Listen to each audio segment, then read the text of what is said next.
Figaro. Pourquoi? Pour dire quoi? Pour dire que rien n'allait en fait dans cet échange. D'abord la disqualification du propos sur la base de la couleur de peau.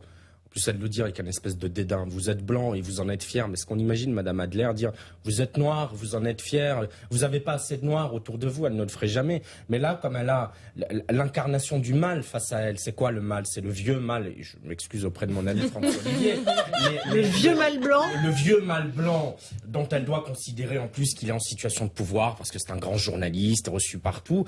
Et donc, elle a le mal face à elle. Et donc, le mal est de fait disqualifié quoi qu'ils disent. Et puis après, même quand on regarde le fond du propos, il dit une évidence. Enfin, lorsque vous allez, effectivement, je connais bien cette région, autour de la gare Saint-Charles à Marseille, lorsque vous allez à la Duchère à Lyon, lorsque vous allez à Barbès-Rochechouart à Paris, la réalité, c'est qu'il y a une concentration de population étrangère qui souvent ne parle pas français. Et François-Olivier Gisbert ne dit pas qu'il faut les mettre dans des bateaux et des charters et les renvoyer chez eux.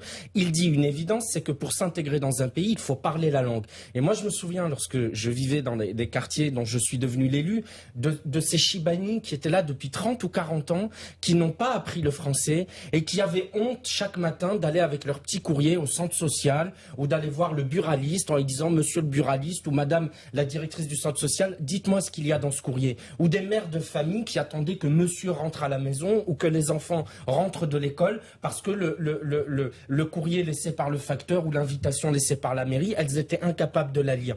Et donc, que des gens apprennent la langue, ça leur permet de s'émanciper, ça leur permet de vivre mieux, ça les fait, et puis ça leur permet de s'ouvrir à un patrimoine extraordinaire.